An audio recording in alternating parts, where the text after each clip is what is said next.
اگر کسی طالب علم نے منت مانی کہ میرے امتحان کے رزلٹ میں اتنے نمبر آ گئے تو میں 3 نفلی روزے رکھوں گا، اب نمبر کم آئے تو کیا روزہ رکھنے ہوں گے؟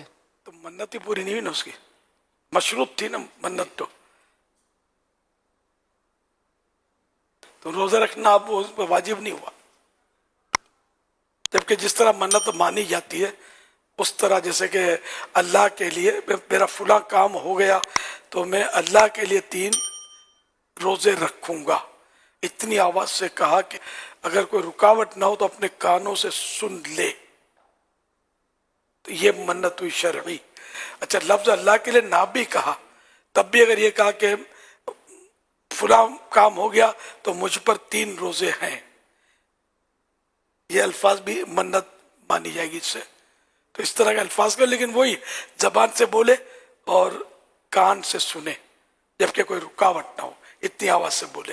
اب جنرل لوگ جو عموماً عام عوام اگر اس طرح کی کوئی منت مانے تو ایک جملہ زبان سے عموماً نکل جاتا ہے کہ فلاں کام ہو گیا نا تو میں تو 2 نفل پڑھوں گا، یا فلاں کام ہو گیا نا تو میں 1 روزہ رکھوں گا، فلاں کام ہو گیا تو میں اتنے روپے صدقہ کروں گا. یہ اتنے حد تک جملے کہیں تو کیا یہ اس حد تک کہنا یہ شرعی منت ہو جائے گی؟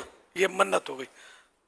اچھا، منت کب واجب ہوگی؟ جبکہ اس نے جو بھی منت مانی نا وہ ایسی کوئی اور عبادت واجب ہو، ورنہ وہ منت واجب نہیں ہوتی. مثال کے طور پر کسی نے کہا کہ مطلب میرا فلاں کام ہو گیا تو میں فلاں درگاہ پر پھول چڑھاؤں گا، تو یہ چونکہ اس طرح کی کوئی عبادت واجب نہیں ہے تو یہ منت واجب نہیں ہوگی. لیکن ایسا اگر اس نے کہا ہے تو پورا کر دینا چاہیے، اس کا فائدہ ہے. نہ ہو بعض اوقات نقصان کا بھی اندیشہ رہتا ہے، لیکن شرعاً گناہ گار نہیں ہوگا. اور جو منت واجب ہو گئی اس پر وہ نہیں کرے گا تو شرعاً بھی گناہ گار ہوگا.